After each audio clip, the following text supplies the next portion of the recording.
La Commission de la culture et de l'éducation reprend maintenant ses travaux. Donc, nous accueillons cet après-midi notre quatrième groupe sur la Fédération des centres de services scolaires du Québec, donc Mme Caroline Dupré et M. Dominique Robert. Donc, vous avez 10 minutes pour nous exposer vos propositions, votre présentation. Alors, je vous cède la parole à l'instant. Merci, Madame la Présidente. Monsieur le ministre, Mesdames et Messieurs les députés, membres de la Commission de la culture et de l'éducation, nous vous remercions de nous donner l'occasion d'exprimer la position de la Fédération eu égard au projet de loi 23. Permettez-moi d'abord de me présenter et de présenter mon collègue. Donc, je suis Caroline Dupré, présidente directrice générale de la Fédération des centres de services scolaires du Québec, et je suis accompagnée de M. Dominique Robert, président directeur général adjoint. La Fédération situe son action au cœur des enjeux du système public d'éducation et soutient ainsi tous les centres de services scolaires du Québec dans la réalisation de leur mission. Elle les représente également en considérant leur diversité et les caractéristiques qui leur sont propres. Notre intervention d'aujourd'hui s'appuie sur l'expérience et l'expertise collective de notre réseau. Nous souhaitons souligner les éléments porteurs du projet de loi, de même que nos préoccupations à l'égard de certains enjeux, et proposer des pistes qui favoriseront la mise en œuvre de certaines dispositions. Nous saluons d'emblée la mise sur pied de l'Institut national d'excellence en éducation, qui appuiera l'adoption des politiques éducatives et le déploiement des pratiques pédagogiques fondées sur les connaissances issues de la recherche. Elle favorisera la mise en œuvre d'actions systémiques qui assureront la réussite éducative des élèves. La création d'un comité scientifique et d'un comité d'évaluation des programmes de formation, de même que la composition du conseil d'administration, sont de nature à positionner l'INE comme un joueur clé en éducation. Pour renforcer sa crédibilité, il devrait profiter d'une indépendance plus affirmée, à l'instar de l'INES. Ainsi, nous proposons que l'indépendance de l'INE soit explicitement nommée dans sa loi constitutive. Il doit également pouvoir se donner des orientations de façon autonome et donner des avis sur tout sujet de son ressort, et ce, de sa propre initiative. Par ailleurs, l'Institut aura le pouvoir de recommander les programmes de formation à l'enseignement. Cette attribution crée une synergie intéressante en raison de son rôle en matière de transfert de connaissances et de formation du personnel. Nous soulignons la représentativité des acteurs concernés dans la répartition des 9 sièges de son conseil d'administration, mais nous sommes d'avis que sa composition pourrait toutefois être bonifiée. Ainsi, la Fédération propose un conseil composé de 11 membres, afin d'ajouter un siège réservé aux directions générales de centres de services scolaires et un siège au secteur de la recherche. Nous proposons également d'affecter un siège existant à un représentant de la formation générale des adultes et de la formation professionnelle. Soulignons que le projet de loi demeure silencieux à l'égard de ces deux secteurs, considérant les particularités, la formation générale des adultes et de la formation professionnelle devraient être nommées dans l'attribution de l'INE. Le projet de loi 23 propose la mise en place d'un système de dépôt et de communication des renseignements pour uniformiser la collecte et le traitement des renseignements et ainsi générer des données utiles à la prise de décision. Nous saluons d'ailleurs cette initiative du ministre. Cela dit, afin de mieux soutenir l'organisation, la planification et la prestation de services, l'ensemble du réseau devrait accéder aux données prédictives, statistiques et aux rapports produits par le ministère. Des parties importantes du projet de loi 23 portent sur la gouvernance du réseau scolaire. Nous souhaitons rappeler que depuis 2017, le réseau se gouverne en fonction du principe de subsidiarité. La loi définit cette notion comme étant la répartition adéquate des lieux de décision afin de les rapprocher de l'élève et des personnes concernées. Afin d'assurer la cohérence de l'action éducative et de maintenir l'équilibre des pouvoirs et responsabilités au sein du réseau, ceux-ci doivent s'exercer dans le respect de ce principe. En effet, les centres de services scolaires et les écoles ont pour rôle de favoriser la réussite éducative, d'évaluer les besoins des élèves et d'organiser des services. C'est leur expertise.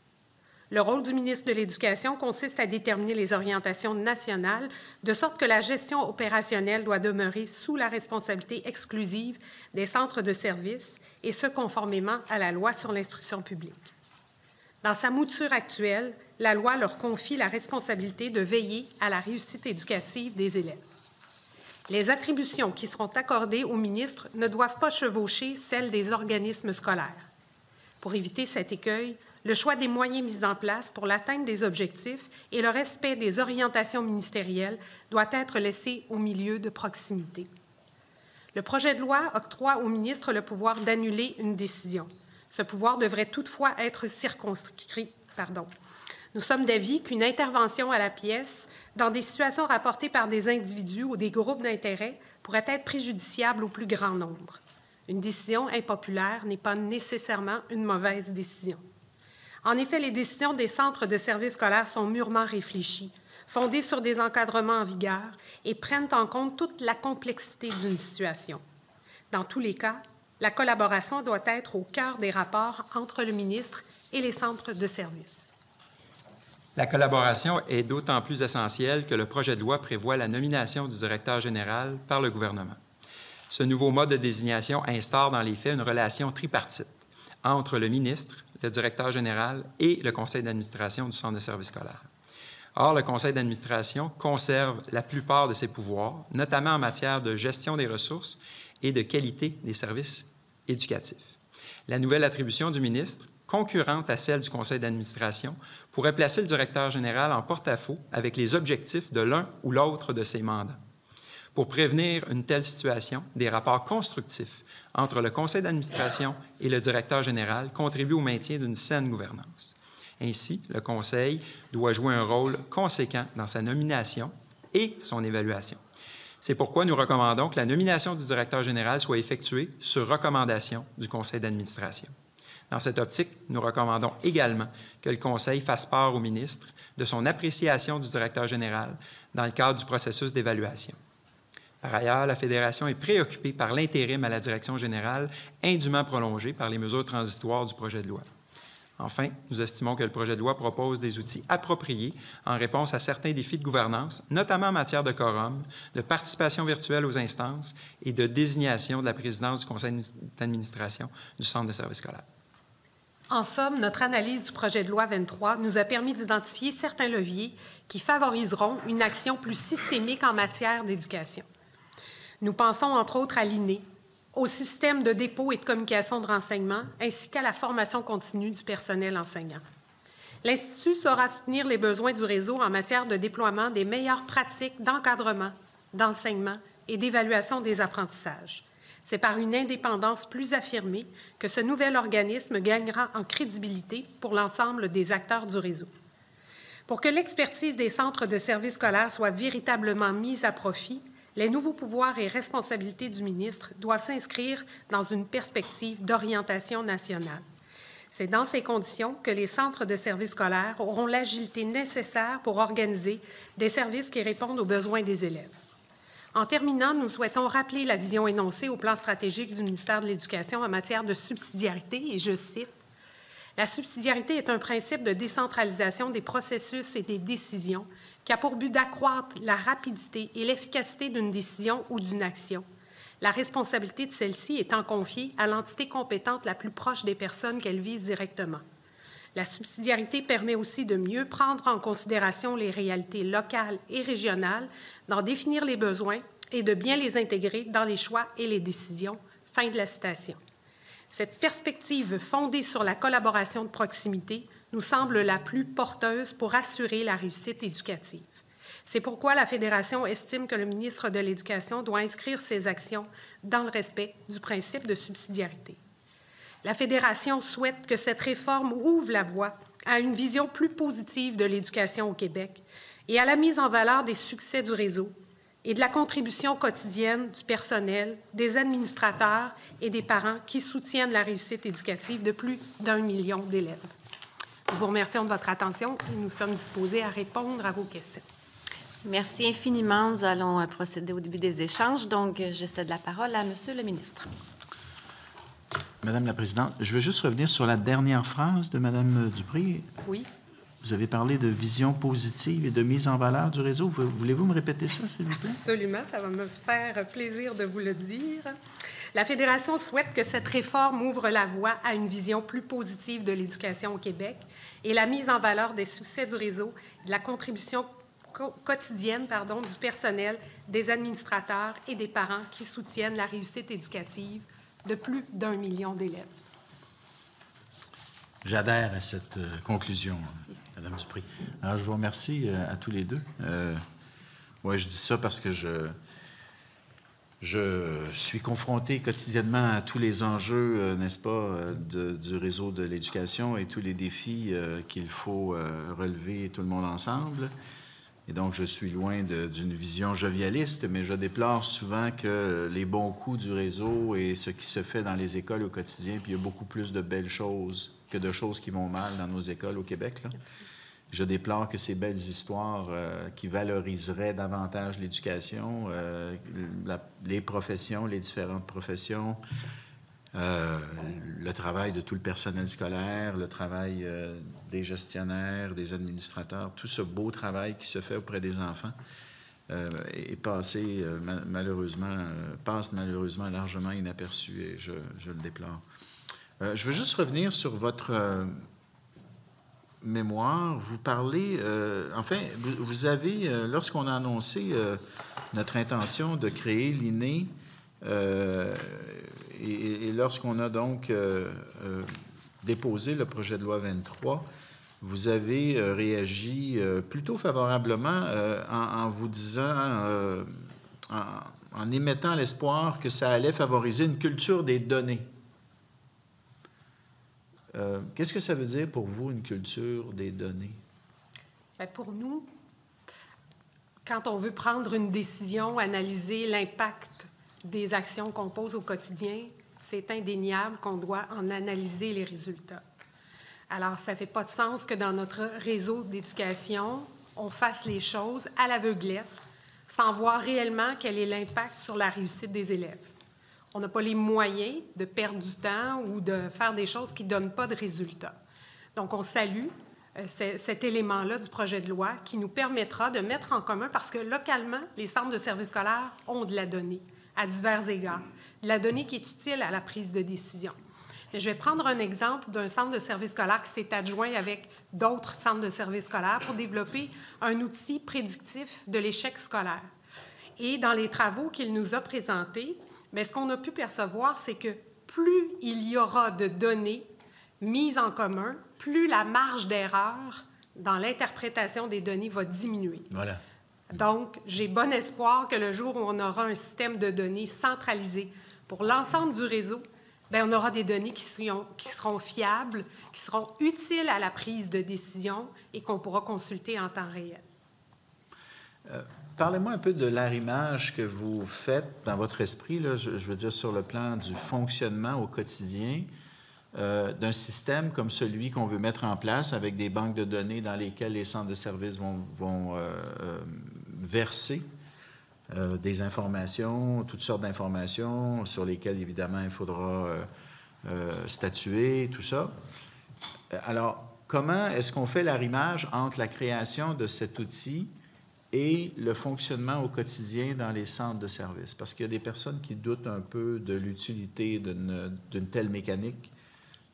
Comment vous voyez ça? Peut-être au premier chef, sur la donnée, principalement, les prédécesseurs ici aujourd'hui le nommaient, la donnée existe dans les centres de services scolaires. Le gain, notamment dans le projet de loi qu'on y voit, c'est l'uniformité de la donnée. Donc, à partir du moment où on aura des données qui seront comparables et uniformes et utiles à la prise de décision, c'est ce qui permettra là, de venir faciliter. Donc, c'est l'élément additionnel de l'uniformité auquel vous faites référence, donc d'avoir une base de données, je dirais, centralisée, avec évidemment les mises en garde qui sont nécessaires, qu'on a nommées dans le mémoire, notamment sur la sécurité, la loi à l'accès à l'information, etc., et qu'on puisse aussi avoir accès pour partager puis pouvoir être en mesure de bien analyser et prendre des décisions en conséquence. Et les données qui sont historiques, mais aussi d'être capable d'évaluer sur le volet prospectif, donc sur le prédictif pour les élèves puis la réussite des élèves, parce que la donnée, il faut qu'elle soit utile ultimement pour la réussite des élèves. Exact. Comment vous expliquez qu'il y a une telle disparité d'un centre de service à l'autre au niveau du développement, justement, des outils, soit pour générer des données, soit pour les organiser, les colliger d'une manière qui nous permette justement pas juste de prendre des bonnes décisions, mais d'avoir un portrait très terrain de ce qui se passe, des résultats scolaires dans nos écoles puis dans nos classes, puis qui nous permettent par la suite d'intervenir. Comment on explique ça? Dans certains centres de services, il y en a, ils s'en servent, ça fonctionne bien. Dans d'autres cas, il n'y en a pas, ça ne fonctionne pas. Y a-t-il des raisons historiques pour ça? Quelle est votre explication pour ça? C'est certain qu'on a des membres qui sont de plus petits centres de services scolaires qui nous disent, nous, on trouve ça extraordinaire ce qui se fait dans certains centres de services scolaires, mais actuellement, on n'a pas la capacité, en termes notamment de ressources humaines, d'avoir du personnel qualifié pour nous aider à développer des outils qui vont nous permettre cette collecte et cette analyse de données. Bien sûr, il y a des données qui sont uniformes et qui existent dans l'ensemble des centres de services scolaires, notamment par le biais de systèmes dont on s'est doté. Je vais nommer la GRIX, donc c'est une organisation qui nous appartient comme réseau. Puis, bon, par exemple, toutes les données relatives à la paye, au transport scolaire sont déjà versées dans ces outils-là. Mais il y a d'autres données que certains centres de services scolaires arrivent à colliger, à analyser. Et pour de plus petits centres de services scolaires qui ont des enjeux encore des fois plus grands de pénurie de main-d'œuvre parce qu'ils sont dans des régions éloignées, quoiqu'il y a d'autres réalités dans les plus gros centres qui affectent aussi la pénurie de main-d'œuvre.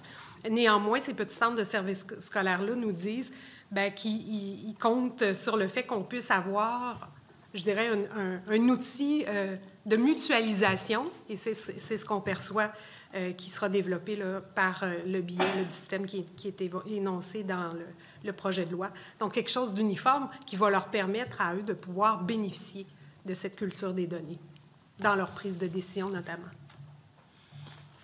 Très bien. Sur l'Institut d'excellence, vous avez un préjugé plutôt favorable. Tout à fait. Pour monsieur et madame tout le monde qui vous écoute, là, pour notre large public, dites-nous, je ne sais pas, si je vous demandais, de votre point de vue à vous, un ou deux exemples très concrets de ce que ça pourrait changer dans votre esprit, l'arrivée de l'Institut. J'estime qu'en éducation, trop de fois, on a pris des courants à la mode sans nécessairement se poser la question, est-ce que c'est vraiment une pratique probante? Est-ce que ça donne réellement des résultats? Je peux en témoigner, j'ai été moi-même enseignante, puis à un moment donné, on aimait ça les clés en main. Il y avait un courant pédagogique à la mode, puis tout le monde l'implantait dans sa classe, mais on n'analysait pas la portée, les résultats, l'effet sur l'élève de ces programmes-là à la mode. Donc, pour nous, l'INE vient amener, je dirais, du sérieux à la démarche. J'ai entendu mon collègue tout à l'heure de l'AQPDE le nommer. C'est une science, l'éducation. On oublie parfois que c'est une science. Alors, on ne peut pas se permettre de faire n'importe quoi. On va investir nos énergies dans ce qui donne des résultats, dans ce que la recherche a pu valider et qu'elle vienne nous dire que c'est ce qui est plus probant et c'est ce qui peut changer les choses en amélioration, évidemment. Question peut-être un petit peu plus délicate, mais je vous pardonnerai si vous ne souhaitez pas y répondre, si vous souhaitez l'esquiver, mais on entend parfois la critique à l'effet que la création de l'INE, c'est une nouvelle structure, c'est pas nécessairement prioritaire dans le climat actuel ou dans le contexte actuel, etc., etc. Moi, je réponds, bien, écoutez, on peut créer l'INE, puis créer un programme de 30 crédits, puis avancer sur les aides à la classe, puis investir davantage dans les écoles, puis, bref, on peut mâcher de la gomme puis marcher en même temps. Est-ce que dans votre esprit, là, mettons, là, j'aurais déposé un projet de loi puis il n'y aurait pas eu l'INE dedans, là. Est-ce que pour vous, ça aurait été comment dire, est-ce qu'il aurait manqué quelque chose? Parce que moi, ce que j'entends dans le milieu de l'éducation, c'est qu'il y en avait beaucoup qui s'étaient ralliés à cette idée de l'INE quand le groupe de travail avait déposé son rapport. Puis ça avait suscité beaucoup d'espoir, sinon beaucoup d'espérance. Puis là, il y avait quand même une certaine attente dans le milieu de l'éducation par rapport à ça. Parce que justement, les gens, un peu comme vous le dites, il y en a qui déplorent le fait que par le passé, on a gouverné un peu... on gouvernait aux instruments sans instruments. Et donc, jusqu'à quel point avec les gens à qui vous parlez dans votre réseau, chez les gestionnaires, les administrateurs, jusqu'à quel point est-ce que cette intention législative de créer l'INE, jusqu'à quel point est-ce que ça répondait à un besoin? Ça répond à un besoin, puis je suis contente que vous me posiez la question. Je vais accepter d'y répondre. Quand vous l'avez dit tout à l'heure d'entrée de jeu, vous m'avez fait répéter ma phrase de conclusion. À tous les jours, on entend des histoires d'horreur en éducation. Pourtant, il se fait des choses extraordinaires. Mais il y a quand même des éléments qui continuent de nous préoccuper. La réussite des garçons, vous en avez parlé précédemment. Les taux de réussite au niveau du français, en lecture, en écriture. Les élèves HDA qui peinent à réussir au même niveau que leurs collègues qui sont en classe régulière. Donc, est-ce qu'on peut se permettre de continuer de faire exactement ce qu'on fait depuis des années? Je pense qu'on est à un tournant en éducation, puis il faut qu'on arrête de se mettre la tête dans le sable, qu'on prenne des décisions courageuses pour qu'on puisse entrevoir l'avenir avec positivisme, parce que c'est toute la société qui en bénéficie, bien sûr, vous le savez comme moi. Chaque élève qu'on forme, c'est un travailleur de demain. Puis ce qu'on souhaite, c'est d'avoir des travailleurs qui soient compétents et qualifiés. Et qui soient de bons citoyens aussi. Absolument. Merci beaucoup, Mme Dupré puis M. Robert. Merci pour votre engagement également dans le monde de l'éducation. Je l'ai dit précédemment pour d'autres personnes, mais tous les groupes qui vont venir nous rejoindre pendant cette commission, qu'ils soient d'accord ou pas avec le projet de loi, ce sont tous des personnes qui sont engagées dans le monde de l'éducation et qui le font avec sincérité. Et il faut se féliciter d'avoir un monde de l'éducation qui est traversé par une telle diversité et puis par toutes sortes d'opinions, mais par des gens de cœur qui souhaitent vraiment la réussite de nos enfants. Là. Et ça, je pense que c'est une grande richesse comme société et comme démocratie. Tellement. Alors voilà, Madame la Présidente. Merci beaucoup, Monsieur le ministre. Je cède maintenant la parole à Monsieur le député de Côte-du-Sud. Il vous reste environ 4 minutes. Merci beaucoup. Je suis très heureux de vous rencontrer d'abord, mais aussi de partager avec Monsieur le ministre de l'Éducation cette volonté-là de parler de nos petites réussites, aussi davantage de ne pas se mettre la tête dans le sable, mais aussi de se dire qu'il se passe des éléments qui sont extraordinaires dans nos centres de services scolaires et dans nos milieux scolaires au Québec. En même temps que je vais vous parler là, de l'Institut et de la mise sur pied, que je considère que vous voyez d'un regard positif, moi, ce qui m'interpelle, c'est dans cette idée-là d'uniformité, de partage de données, de partage aussi de bonnes pratiques. Dans mon ancienne vie, j'ai vu naître le Centre d'excellence en pédagogie musicale. C'était supporté par des chercheurs à l'Université Laval. C'était unique au Canada.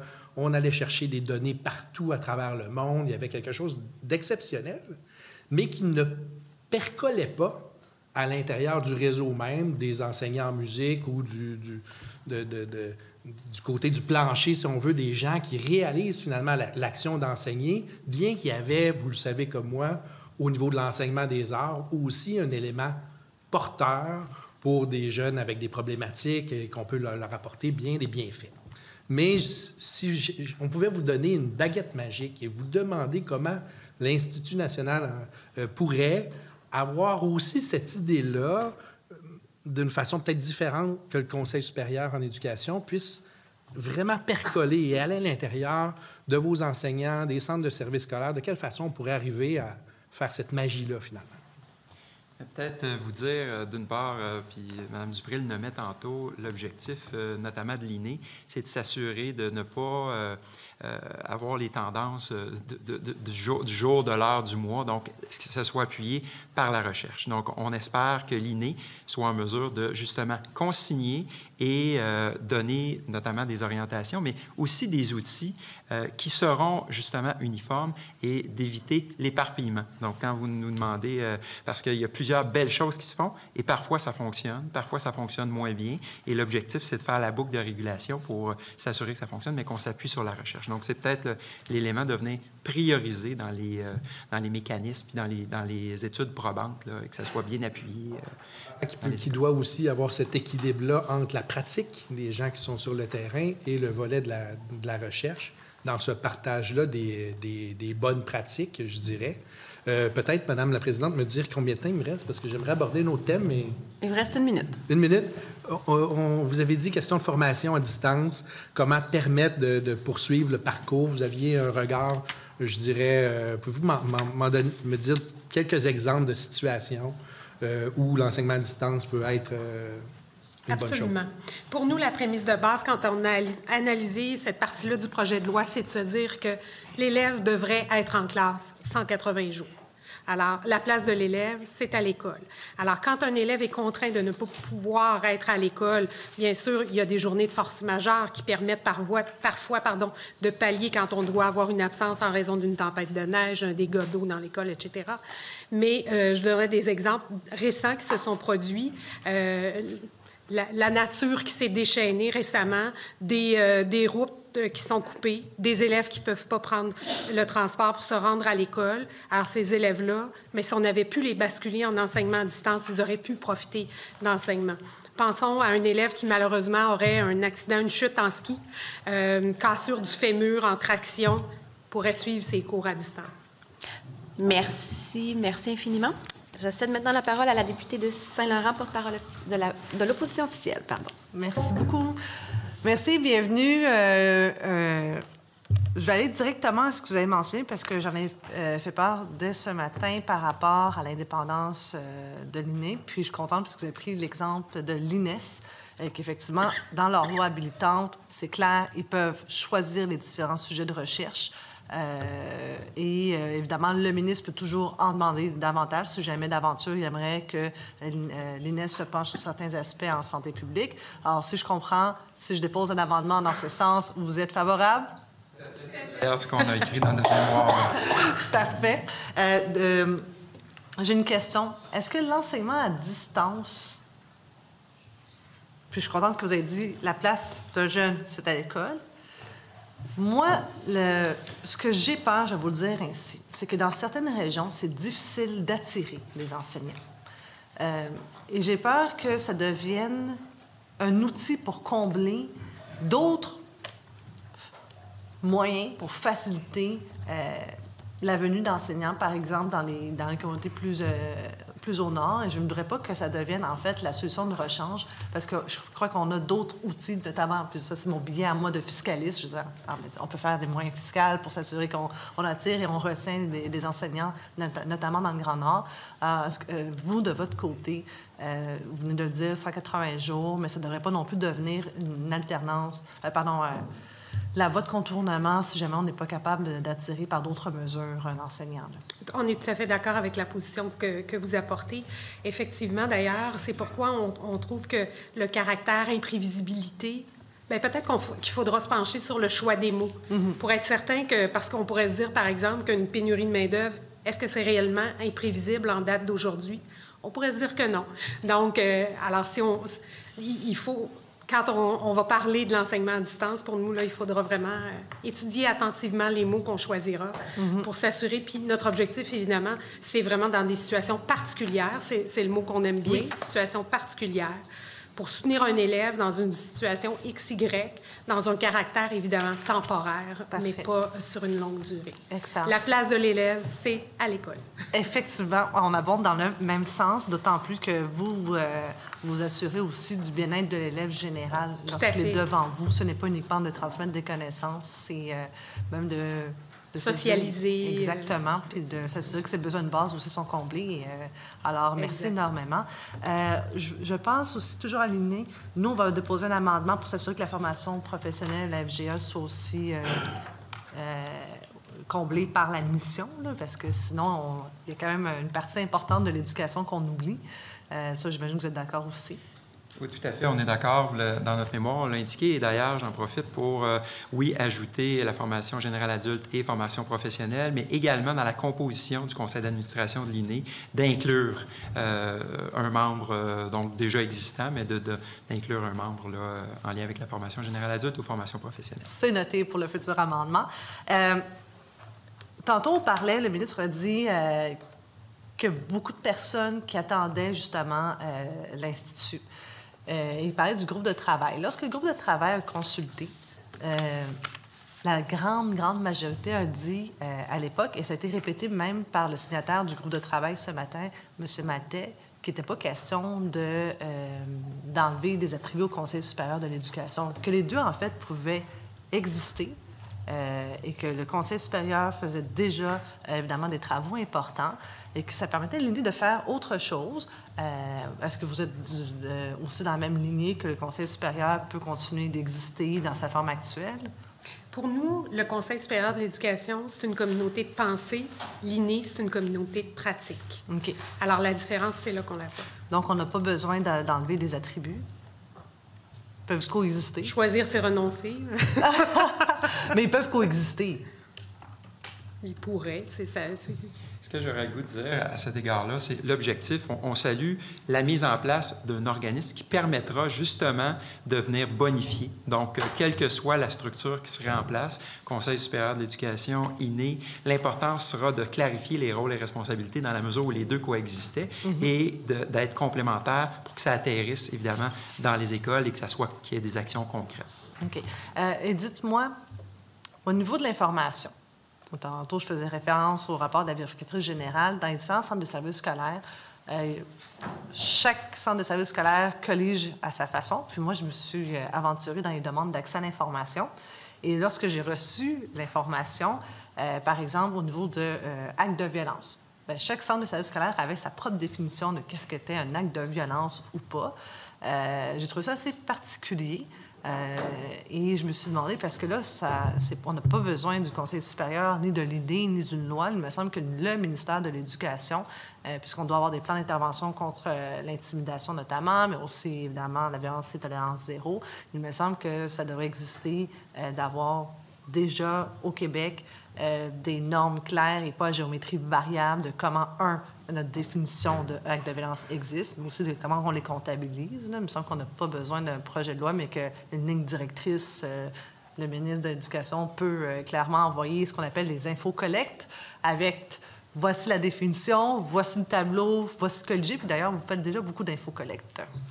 Mais peut-être ce que je peux juste nommer à cet égard-là, bon, vous faites référence là, à une information, mais il y en a une multitude, notamment dans les collectes d'infos, mais en lien avec le projet de loi et la donnée, c'est vraiment l'uniformité. Parce que l'information existe dans chacun des centres de services scolaires, bien évidemment, si on pose la question un an ou quelques mois après, elle n'est peut-être pas formatée ou elle n'est peut-être pas dans un format qui est prévu initialement, mais l'information existe. D'ailleurs, les rapports annuels des centres de services scolaires publient certaines informations officielles là, qui sont nécessaires et elles sont disponibles. Je pense que le projet de loi aujourd'hui permettra peut-être d'avoir l'élément additionnel de l'uniformité qui permettra justement d'avoir des informations fiables, disponibles en temps opportun et uniformes et utiles à la prise de décision. Alors, comment se fait-il que le ministère de l'Éducation, qui est quand même au-dessus de tout, là, fait cette demande, mais n'obtient pas les informations avec la même façon de les colliger? Pourquoi que l'INE, ça serait mieux respecté que le ministère de l'Éducation? Et moi, je pense qu'il va falloir se donner, entre autres, un lexique, un vocabulaire qui est le même. Puis je vais vous donner un exemple. Moi, j'étais directrice générale d'un centre de services scolaires. Quand on avait fait nos travaux pour le plan d'engagement vers la réussite, on voulait évidemment agir sur les taux d'absentéisme des élèves au secondaire. Mais quand on a voulu mettre en commun les données de nos différentes écoles secondaires, le défi qu'on a eu, c'est qu'ils n'avaient pas tous et toutes les mêmes appellations, les mêmes codes associés à des absences. Parfois, c'était des absences motivées, d'autres fois, ça ne l'était pas. Alors, il a fallu faire tout un ménage, puis on s'est dit, bien, pour pouvoir comparer nos données, bien, il va falloir qu'on parle le même langage. Donc ça, ce sera un chantier, évidemment, qui devra être fait par l'INE, de s'assurer qu'on parle le même langage. Mais il me semble que le ministère de l'Éducation, là, par exemple, connaître le taux d'absentéisme des élèves, c'est une donnée qui est quand même assez importante. Là. Puis au-dessus de, ce matin, j'ai sorti l'organigramme au-dessus de 1000 fonctionnaires, différentes directions. Ça aussi capable, si vous, comme DG, vous avez été capable d'instaurer dans votre centre de service scolaire une marche à suivre avec le même langage, le ministère de l'Éducation peut faire ce que vous avez fait, mais en 72 centres de services scolaires et commissions scolaires, non? Si on se donne un lexique commun, c'est sûr qu'on va avoir des données qui vont être beaucoup plus pertinentes. Ça, c'est une question au fond de volonté, c'est pas une question... parce que vous n'avez pas eu besoin de loi pour le faire dans votre centre de services scolaires. Non, mais quand même, je vous dirais que ça avait amené toute que des discussions, étonnamment, ça a l'air bien simple, là, mais bon, certaines directions d'école qui disaient, mais non, moi, je tiens à ça parce que nous, là, quand on parle aux parents, bien, c'est important qu'on puisse donner un état de situation sur tel type d'absence. Ça n'avait pas été si simple que ça, mais c'est faisable. Réussi. Tout à fait. Peut-être déjà qu'il pourrait vous appeler pour connaître votre méthode. Il vous reste combien de temps? Mon Dieu, d'accord. Alors, une dernière question. L'INE, l'Institut va devoir, évidemment, à partir de données probantes, va faire des recommandations et tout ça. Le Conseil supérieur de l'éducation le fait déjà. Je vais poser la même question que Marie-Michèle Suy a posée, que je trouve très pertinente du devoir. Si le Conseil supérieur de l'éducation fait un constat à partir aussi de recherches de données probantes sur un système à 3 vitesses et arrive avec un constat avec des chiffres à l'appui, des pourcentages à l'appui, mais que le ministre le rejette, est-ce que au fond, on peut avoir le même enjeu avec l'Institut, d'avoir des recherches basées sur des données probantes, mais qui sont rejetées? Sur la donnée, tout à l'heure, vous mentionnez des données uniformes, fiables, disponibles en temps opportun et utiles à la prise de décision. Là, vous êtes dans le dernier point sur l'utile à la prise de décision. À partir du moment où on a une donnée, mais évidemment, c'est de prendre les décisions en conséquence, quelle que soit la nature de cette donnée-là. Merci beaucoup. C'est tout le temps qu'on avait. Madame la députée de Merci. Merci, Madame la Présidente. Merci beaucoup pour votre présentation et votre présence ici parmi nous. Moi, j'ai des parents, des fois, qui m'interpellent parce que je parle beaucoup de l'égalité des chances, de notre système scolaire, de l'école à 3 vitesses. Et eux, ils y croient beaucoup, qui sont, par exemple, sur des conseils d'administration de centres de services scolaires. Puis j'en connais une, notamment, là, qui me vient en tête, je ne dirais pas où elle avait eu beaucoup de résistance de la part de son centre de services pour faire adopter des résolutions sur l'école à 3 vitesses. Puis, évidemment, quand on dit 3 vitesses, il y a aussi le privé, mais elle allait plus dans le sens qu'il ne faudrait pas que les notes ou l'argent puissent ne pas leur permettre d'avoir accès à des programmes particuliers. Puis, on a vu hier, il y a un article qui est sorti sur les règles budgétaires, là, avec d'autres associations de parents et de cadres, où vous avez dit qu'il fallait interdire, à partir de 2025, la sélection basée sur les notes pour les projets particuliers, avoir des balises pour réduire les coûts. C'est un pas quand même important. Qu'est-ce qui vous a amené à proposer ça, puis à faire cheminer votre pensée comme Fédération de centres de services scolaires? En fait, merci d'y faire référence. Effectivement, on a déposé le mémoire sur les règles budgétaires, la consultation qui s'est terminée en début de semaine. Et ça faisait référence au PPP, les projets pédagogiques particuliers. Et dans l'étude qu'on a pu faire, on a pu voir les modifications budgétaires, mais on en a profité pour venir faire état des travaux de la dernière année, notamment pour s'assurer de l'arrimage entre la loi sur l'instruction publique, le régime pédagogique, les frais exigés aux parents, et pour s'assurer d'une plus grande démocratisation de l'école publique, donc d'éviter des sélections auxquelles on faisait référence, puis les groupes précédents l'ont mentionné tantôt. Donc, c'est ce qui est venu animer notre réflexion à cet égard-là, et c'est un des moyens. Puis dans le mémoire, là, il y a une annexe complète là, qui fait référence pour fournir là, des pistes d'amélioration, et à terme, pour donner le temps à chacun des milieux, parce qu'on fait référence en 2025, là, donc c'est pas demain matin, mais qu'on se donne le temps pour viser puis atteindre l'objectif pour s'assurer d'une plus grande démocratisation à l'accès. Ça, c'est quelque chose de partagé dans tous les centres de parce que vous êtes la fédération, donc dans tous les centres de services scolaires, même ceux peut-être qui résistent. Puis vous allez pouvoir le faire vous-même, ou est-ce que vous avez besoin du gouvernement, ou c'est une proposition que vous faites? Pour répondre à la première partie de votre question, évidemment, les 61 centres de services scolaires, oui, on les représente. Le travail a été fait conjointement et c'était en réaction conjointement avec les centres de services scolaires et les représentants. Et donc, c'était en réaction aux règles budgétaires pour s'assurer d'éviter des incohérences entre les différents encadrements, donc notamment la loi sur l'instruction publique, mais évidemment le régime pédagogique. Déjà? Déjà. Bien, voyons. Oh, mon Dieu, OK. Bon, là, j'aurais pas le temps. Le fait d'annuler une décision d'un centre de service scolaire, vous, ce que vous dites, là, tu sais, je vois beaucoup de recommandations qui disent ça ne peut pas être le monsieur le ministre, là. C'est quoi la conséquence si c'est le ministre qui décide et qui ne s'est pas changé puis qui ne prend pas en compte ce que vous dites? Nous, la réflexion qu'on a menée puis ce que les membres nous ont dit, c'est évidemment si un centre de service scolaire prenait une décision qui allait à l'encontre d'une loi. Merci beaucoup. C'est tout le temps qu'on a. Monsieur le député de Matane-Matapédia. Merci, Madame la Présidente. Bienvenue à l'Assemblée nationale. Je comprends que vous représentez à la fois les directions des centres de services scolaires et les autres employés aussi, ou uniquement les directions? On représente les centres des centres de services scolaires. Oui. Donc Tous les corps de métier qu'on y trouve. Exactement. Donc, Exactement. dans l'accomplissement de leur mission, les D'accord. 61 centres de services scolaires. Les directions. Oui. Est-ce qu'ils sont emballés par l'idée qu'ils soient dorénavant nommés par le ministre? Quelle est la valeur ajoutée? Les directions générales, vous voulez dire, Oui, les directions générales des centres de services scolaires, bien, ils viendront vous exposer dans quelques jours leur point de vue à cet égard-là. Nous, dans la consultation qu'on a menée auprès de nos membres, on s'est beaucoup plus attardé au rôle, à quel point ça pouvait impacter les conseils d'administration. Parce qu'évidemment, on représente aussi les conseils d'administration à la Fédération des centres de services. Donc, les centres, évidemment, nos conseils d'administration, ce qu'ils nous disent, les administrateurs, c'est qu'ils estiment qu'ils sont les mieux placés pour recommander au ministre des candidatures de personnes qui sauront répondre aux besoins du milieu. Tout à l'heure, il y a un des représentants des directions d'école qui a fait le parallèle avec le fait que dans la loi, c'est prescrit qu'annuellement, les conseils d'établissement sont consultés sur le profil d'une direction d'établissement si jamais il s'avérait que leur direction quittait. On pense que ça devrait être la même chose du côté des directions générales. Donc, vous vous opposez à la volonté du gouvernement de nommer. C'est pas qu'on s'oppose, c'est qu'on souhaite que le conseil d'administration puisse faire des recommandations de candidats à la lumière des besoins de leur milieu. Mais je comprends que ça sera plus possible ou c'est plus sollicité. C'est ça? Bien, nous, c'est ce qu'on souhaiterait. On dit la même chose, tout le monde a compris. D'accord. Je vais vous permettre de poursuivre votre réponse à la question de ma collègue. Le cas, par exemple, qui est arrivé au Saguenay-Lac-Saint-Jean, cas concret, vous l'avez analysé, vous avez dit, bon, là, voici l'intervention du ministre.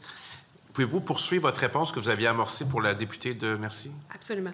Donc, évidemment, si un centre de service scolaire s'écartait complètement d'une loi, d'un règlement, d'une directive, bien, c'est le rôle du ministre d'intervenir puis de discuter, à tout le moins, là, avec la direction générale pour comprendre ce qui s'est passé.